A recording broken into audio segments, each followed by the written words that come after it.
জেলা দেখবে কি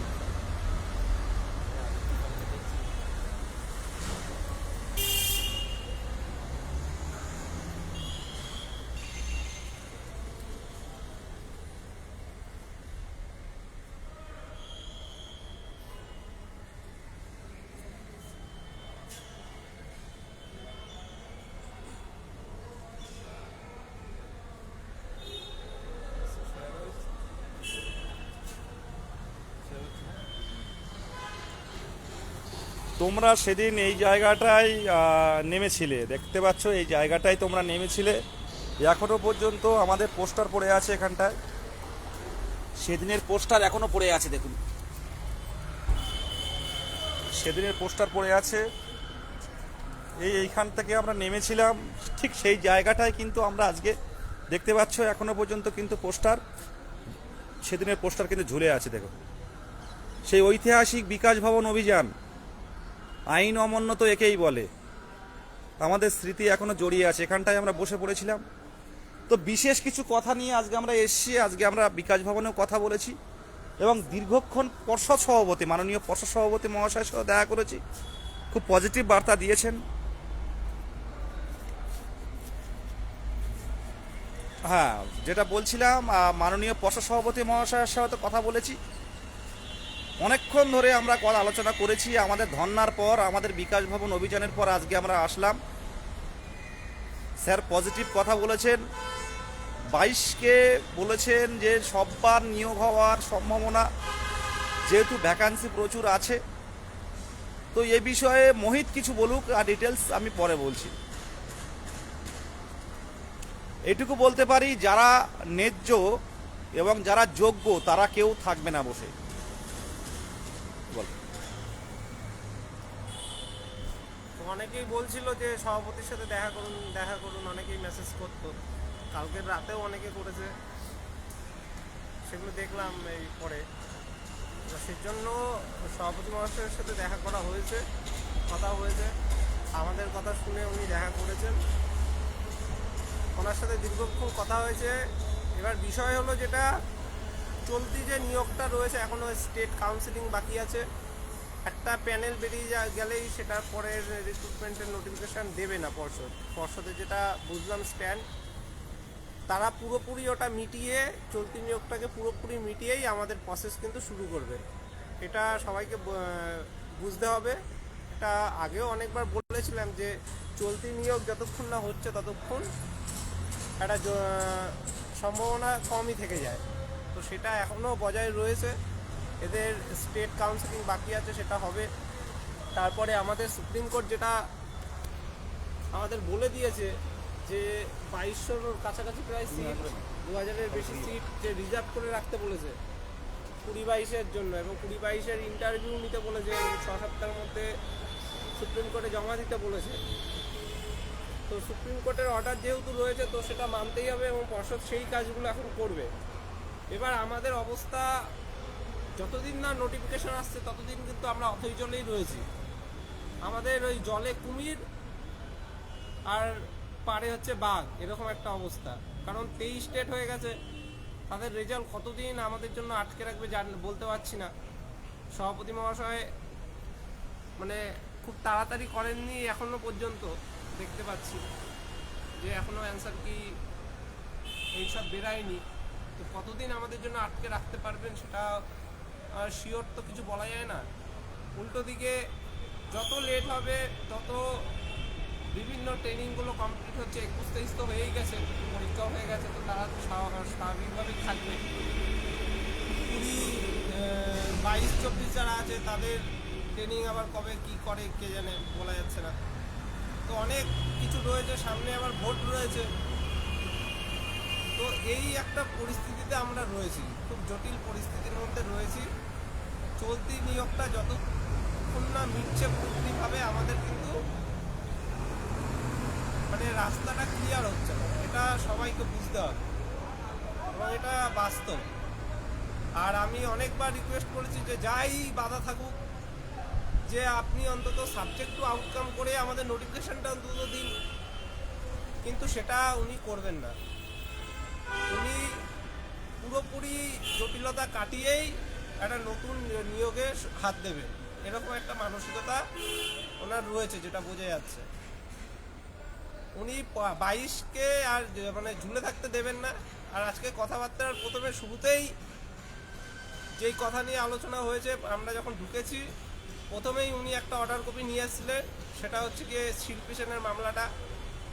সেই অর্ডার কপি উনি নিজেই নিয়ে এসেছিলেন এবং সেখানে লাল কালি দিয়ে মার্ক করে করে নিয়ে এসেছিলেন যে আমাদের বলবে বলে।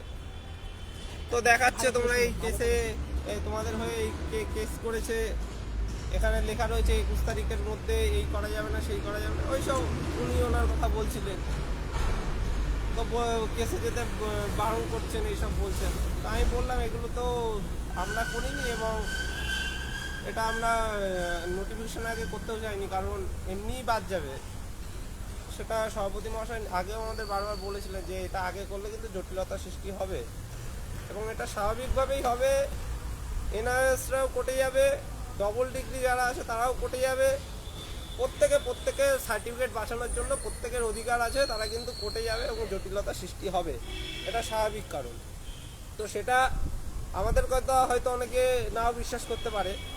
তো একদিকে ভালো হয়েছে, আজকে আর একটা দাদা এসেছিলেন মুর্শিদাবাদের, সেই দাদাটা এসছিল। সেই দাদাটা আগের দিন আমি দেখেছিলাম সোমবার, যে শিল্পী সেন আমার থেকে বড় হয় যত সম্ভব, তাই তো সেটা অনেকে বলছিল। যাই হোক, আমি তো তারা সবাই মিলে যে কালীঘাটে বসে লাইভ করেছিল এবং যেই ছেলেকে দেখিয়ে দেখিয়ে বলছিল যে না শিল্পী না, যে আমরা প্রতিদিন নতুন ছেলে নিয়ে আসি, সেই দাদা তখন বলল যে আমি এদের সাথে সেই দিনও আসিনি, আমি নিজের কাজে এসেছিলাম। তো তারা আমাকে এখান থেকে আমাদের সাথে কন্ট্যাক্ট হয়, আমাকে নিয়ে যাওয়ার পর তারা লাইভ করে এইভাবে মিথ্যাচার করছে যে আমরা নতুন ছেলে নিয়ে আসি। তো এগুলো করে কী পাবে আলটিমেটলি জানা নেই। তো সেই দাদার সাথে আজকেরও পরিচয় হলো, সেই দাদাও এসেছিলো, সেই দাদা ভিতরে গেছিলো আমাদের সাথে, তিনিও শুনেছেন বিষয়টা কি বলেছে। তো কিছু বানিয়ে বলছি না, শুরুটাই করেছে ওই কেস দিয়ে, তাও সেটা আংশিক কেস, যেটা বলেছিলাম যে শুধুমাত্র বিএড নিয়ে কেসটা ছিল। কেস যারা যারা ডিটেলস পেয়েছেন, যারা যারা ডাউনলোড করে নিতে পেরেছেন, পুরো কেসের ডিটেলসটা ডাউনলোড করে নেবেন, সেখানে পড়তেই পারবেন, সেখানে কিন্তু কোনো পিডিএফ প্রকাশের কিছু বলা নেই। তো এই হচ্ছে আজকে যা শুনলাম, বললেও অনেক কিছু বলা যায়, কিন্তু আমরা বলেছি বারে বারে যে ঐক্যমঞ্চ কারোর পিছনে কোনো কথা বলে না। ঐক্যমঞ্চ নিজের পথে নিজে চলে, ঐক্যমঞ্চ অন্যের বিরুদ্ধে কিছু বলে না, ঐক্যমঞ্চ সমালোচনা করে না, ঐক্যমঞ্চ করে আত্মসমালোচনা। সভাপতি মহাশয় আমাদের নিজেদের ভুলটাই আমরা নিজেরাই শুধরানোর চেষ্টা করি। মোহিত বল। উনি আগেই বলেছিলেন, আমি এটা কোর্ট থেকেও সেদিন বলেছিলাম যে আগে থেকে প্রকাশ করলে কেস হবে এবং সেখানে কে বলতে পারে কোর্টের বিষয়, সেখানে স্টে একটা পড়তেই পারে যে আগে কারা কারা 22 স্টেট পাস করছে সেটা বিচারক, তারপরে নিয়োগ শুরু হবে। তো সেই জটিলতার কথা আজকে সভাপতি মহাশয় নিজে থেকেই ওই অর্ডার কপি নিয়ে এসেছিলেন এবং লাল কালি দিয়ে দাগিয়ে দাগিয়ে সব নিয়ে এসেছিলেন এবং সেগুলো দেখিয়ে দেখিয়ে বলছে যে তোমাদের তো বলেছিলাম বিষয়গুলো, এইগুলো এখন তো কেস হবে, এনআরএসরা কেস করবে, এই করবে, এগুলো সভাপতি মহাশয় নিজেই বললেন। তো যাই হোক, যা হওয়ার হয়ে গেছে, লড়াইটা এখন করতে হবে এবং বিপক্ষরা অনেকেই দেখছো যে অনেক দিন ধরেই তারা পান তুলেছিল, বিএড থেকে শুরু করে অনেকে, আবার যারা ডবল ডিগ্রি আছে তারা, তো তারা এখন বলছেও, বিভিন্ন জায়গায় পোস্টও করছে যে আমরা ক্যান ফাইল করবো, আমরা ওই উকিল দেবো, এই করব সেই করব। তো সেই লড়াই এখন চালাতে হবে মানসিকভাবে, যা হওয়ার তো হয়ে গেছে, সবাইকে ঐক্যবদ্ধভাবে সেই লড়াইটা করতে হবে পজিটিভলি।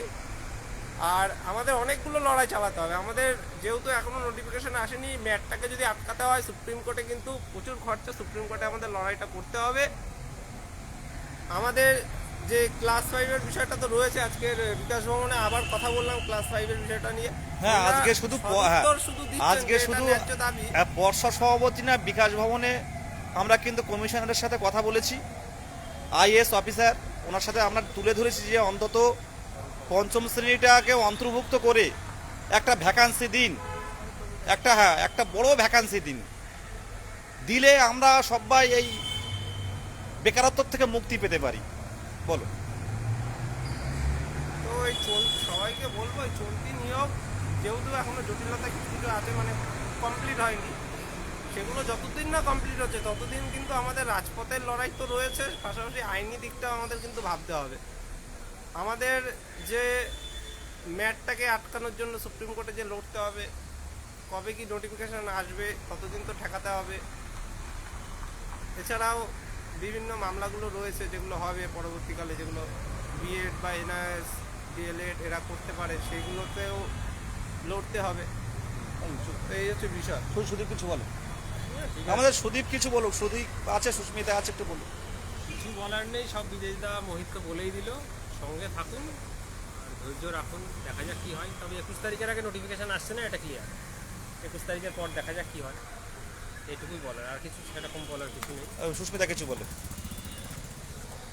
আমরা আজ এসেছিলাম একটা পজিটিভ কিছু বার্তা দেওয়ার জন্যে, যে আলোচনা করে ওনারা যদি কিছু পজিটিভ বার্তা দিতে পারেন আমাদেরকে। প্রথমে এসে একটা ধাক্কা, উনি পুরো একদম যে শিল্পী সেন যে কেসটা করেছে সেই কেসে, ওটা আদৌ পিডিএফ মামলা না, ওখানে কোথাও উল্লেখ নেই যেটা পিডিএফ মামলা, যাই হোক। তো ওটা পুরো মার্ক করে উনি নিয়ে এসেছেন লাল কালি দিয়ে, যে তোমরা তো কেস করেছো, তোমরাই তো করেছো না এই কেসটা, এইভাবে বলছেন উনি বারবার করে। উনি ইন্ডিকেট করছেন তোমরাই তো করেছো, তোমরা যাই হোক, তোমরা যে আলাদা আলাদা গ্রুপ হও আর যাই হোক, 22 স্টেটের থেকেই তো করেছো।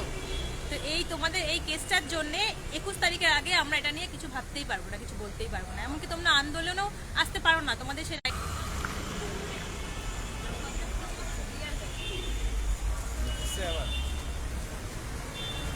নেটওয়ার্ক সমস্যা হচ্ছে। নেটওয়ার্কের সমস্যা হচ্ছে। হ্যাঁ হ্যাঁ, ওটা যেটা বলছিলাম আর কি।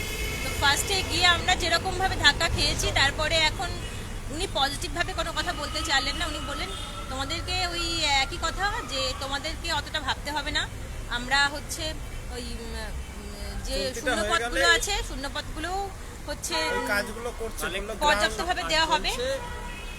বলছে আমি গ্রাউন্ড রুট থেকে কাজগুলো করছি, যে কাজগুলো করার আছে সেগুলো করা হচ্ছে। নিয়োগের প্রসেস এবার চলতিটা পুরোপুরি না হলে উনি মানে দিতে চাচ্ছেন না, যে কোনো জটিলতা যাতে সৃষ্টি না হয়। আর আমি বারবার বলেছি যে সাবজেক্ট টু আউটকাম করে অন্তত দিন, তো সেটা উনি চাচ্ছেন না, বোঝাই গেছে।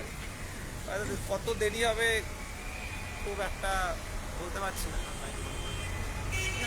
সুস্মিতা একটু বলো। তোমরা হচ্ছে পজিটিভ থাকো সবাই। আপাতত এই মুহূর্তে কোনো পরবর্তী আন্দোলনের ডাক এখন দিচ্ছে না বিদেশদা, তবে তোমরা তৈরি থাকো ভিতরে ভিতরে, যখন বলবে পথে নামতে তখন পথে নামতে হবে, সবাই রেডি থেকো। কারণ আমাদের নিয়ে ভাবা হচ্ছে মানে এই না যে আমরা দমে যাব, চুপ করে বসে থাকবো বাড়িতে। আমাদেরকে সরকারকে ভাবাতে হবে যে না আমরা আছি, আমাদেরকে নিয়ে কিছু ভাবুন, এবার ভাবাতে হবে। তার জন্য আমাদেরকে তৈরি সবসময় থাকতেই হবে। আর কেউ নেগেটিভ বার্তা ছড়াবে না। আজকে এই লাইভে যেগুলো বলা হলো সেগুলো সম্পূর্ণ সত্য কথা, কোনো মিথ্যে নেই এর মধ্যে। এটা নিয়ে জানি অনেক আরো কন্ট্রোভার্সি হবে, এগুলো নিয়ে কন্ট্রোভার্সি করে কোনো লাভ নেই। যে সবাই একসাথে কাজ করো, সবাই একসঙ্গে কাজ করো, একসঙ্গে এসো। কারণ সবাই আমরা অনেক নেগেটিভ বার্তা ছড়াচ্ছে। সবাইকে এগোতে হবে, আর এই হলো বিষয়। আজকে আলাদা একটা আলাদা কথা দল বলার করে- আছে, অন্য যে একটা গ্রুপ হয়েছে সেই গ্রুপের মধ্যে অনেক কথা মেয়েদেরকে নিয়েও হয়, নন্দিতাকে নিয়ে আগে হতো, অলতিকে নিয়ে আগে হতো, বিদেশদাকে নিয়েও হয় অনেক কিছু, মোহিতকে নিয়ে হয়, একে ওকে অনেককে নিয়ে হয়। সেগুলো সত্যতা নেই কোনো। কেন এগুলো করেন? এই উল্টোপাল্টা নামগুলো নিয়ে নিয়ে ইন্ডিকেট করে করে কেন উল্টোপাল্টাগুলো বলেন সেগুলো বুঝি না। খুব খারাপ। হ্যাঁ, ব্যক্তি আক্রমণগুলো করবেন না এগুলো। আর যারা যারা ওই গ্রুপের মধ্যে গিয়ে এইগুলো নিয়ে আরো বেশি করে ছড়াচ্ছেন, নিজে তো কোনো কিছু জানেন না যেটা সত্যি না মিথ্যে, শুধুমাত্র ওই গ্রুপে গিয়ে ওই ওনাদের কথা শুনে আরো বেশি করে ছড়াচ্ছেন, এগুলো করবেন না। প্রয়োজন হলে বিদেশদার নাম্বার, মোহিতদার নাম্বার, সবার নাম্বার আপনারা কিউআর কোডের ওখানে পেয়ে যাবেন। পার্সোনালি ফোন করুন, ফোন করে জিজ্ঞেস করুন যে কোথায় কি টাকা নয়ছয় হয়েছে, বা কোথায় কি মিথ্যে কথা, মানে কোথায় আমাদের ঐক্যমঞ্চ থেকে কোথায় কি ঘাটতি আছে সেটা জিজ্ঞেস করুন। আপনারা সদুত্তর তখনই পেয়ে যাবেন ফোনের মধ্যে। কারোর কথায়, কারোর প্ররোচনায় পা দেবেন না, এটাই হচ্ছে নেক্সট আমার আমার বিষয়। কথা। হিসাবের কথাটা বলি, হিসাবে অলরেডি ম্যাটের যা খরচ হয়েছে সেটা অলরেডি দেখানো হয়েছে। যারা ম্যাটের কেস গ্রুপে আছেন তারা জেনে থাকবেন, না জানলে গ্রুপে যারা আছে তাদের সাথে যোগাযোগ করে নেবেন। আর পঞ্চম শ্রেণীরও আমাদের পিডিএফ রেডি হয়ে গেছে, 2-1 দিনের মধ্যে হয়তো সেটাও আমরা জানিয়ে দেবো। রিক্রুটমেন্ট কেসের হিসেব রেডি আছে, সবটা টাইম টু টাইম দিয়ে দেওয়া হবে। এই নিয়ে ফালতু প্যানিক করবেন না কেউ, আর ব্যক্তি আক্রমণ থেকে দূরে থাকবেন। হ্যাঁ, এটাই এইটুকু বলা। কেসের বিষয়ে যারা বিভিন্ন প্রশ্ন তোলে, একটা কথা বলি, ধরুন কারোর একটা অ্যাকাউন্ট দেওয়া আছে, বিদেশদার যেমন ক্লাস 5-এ অ্যাকাউন্ট দেওয়া রয়েছে, বিদেশদা প্রতিনিয়ত সবার সাথে আসছে, সবার সামনে আসছে, তিনি তো পালিয়ে যাচ্ছেন না কোথাও। একদমই তাই। তো এইগুলো আপনারা শিক্ষক হবেন, আপনারা শিক্ষক হবেন, এইটুখানি বুদ্ধি আপনাদের থাকা উচিত ভরসা তো কারোর যে উপর কেউ রাখতেই টাকা হবে নাকি? নয়ছয় করতে পারবে না। এখানে স্ক্রিনশট অন্য একজনের নাম্বার দেওয়া হয়, তারা একটা টিম আছে, তারা সেখানে মিলে সবাই মিলে পিডিএফ তৈরি করে জেলা ওয়াইজ। তারপরে আমাদের খরচ যেগুলো হয় সেগুলো সাথে সাথে যেদিন যেটা খরচ হয় সেটার স্ক্রিনশট একটা গ্রুপে দেওয়া হয়। সেই গ্রুপে প্রত্যেক জেলা থেকে একজন করে আছে, ফান্ড ম্যানেজমেন্ট গ্রুপ, সেখানে দেওয়া হয়। তো এখানে কোনো একটা হিসাবের গোলমাল হলে সবাই তো আর চুপ থাকবে না, কেউ না কেউ প্রশ্ন তুলবেই। তো এই বিচার বুদ্ধিগুলো সবার আছে আশা করি। শুধু ফালতু বেকার কথা ছড়িয়ে তো লাভ নেই। এখানে আমরা নিজেরাও যারা ফান্ডের দায়িত্বে থাকি না, তারাও নিজেরাও এই তথ্যগুলো রাখি না এবং কৌতূহলও নেই জানার যে এই আজকের কত হলো, এই কালকে কি হলো, এই আজকের আপডেট কি। এত কৌতূহল রেখে করবেনটা কি? আর কেসের কথা যারা বলছে, বলে রাখি কেস তো কেস হয়, সে যেই কেসই হোক। আমাদেরও দুটো কেস অলরেডি আমরা যেদিন ফাইল করেছি পরে শুনানি হয়ে জাজমেন্টও হয়ে বেরিয়ে গেছে। দণ্ডার জন্য আমরা দুটো কেস করেছিলাম, দুটোই কিন্তু আমরা জয়লাভও করে এসেছি। কেস কেসই হয়।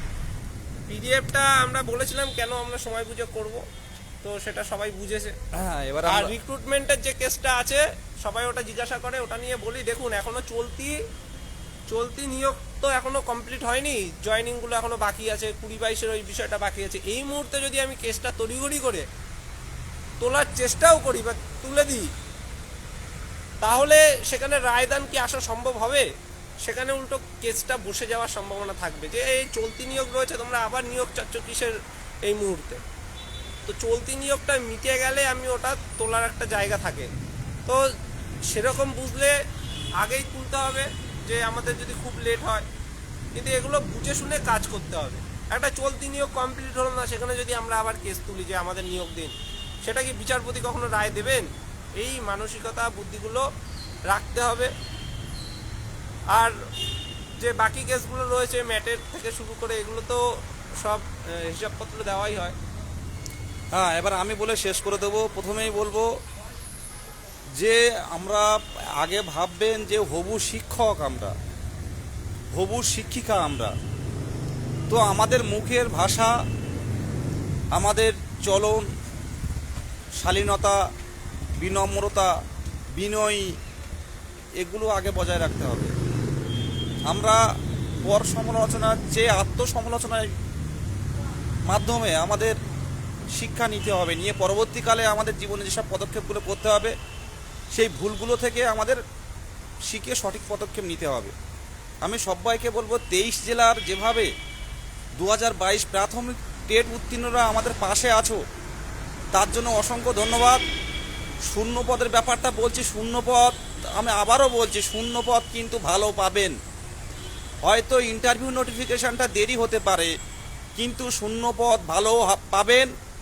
আর যে স্যারকে সাথে আরেকটা কথা বলছিলাম যে পুরনো যারা একাডেমিক তাদের কি ব্যাপার, আমি মুখ ফুটে বলছি না, আমাদের সুদীপ প্রথম আসলো আজকে, সভাপতি স্যারের সাথে প্রথম কথা বললো। সুদীপ বলুক যে পর্ষদ সভাপতিকে আমি জিজ্ঞাসা করলাম যে যাদের ওল্ড একাডেমি স্যার 23 জেলা যেহেতু আমাদের সাথে আছে, 23 জেলার প্রত্যেকটা ক্যান্ডিডেট ফোন করে যে আমাদের পুরনো মাধ্যমিক, পুরনো উচ্চ মাধ্যমিক, তাই এই বিষয়ে আপনি কিছু বলুন যাতে নতুনরাও ক্ষতিগ্রস্ত না হয়, পুরনোরাও নিজের স্বপ্ন পূরণ করতে পারে।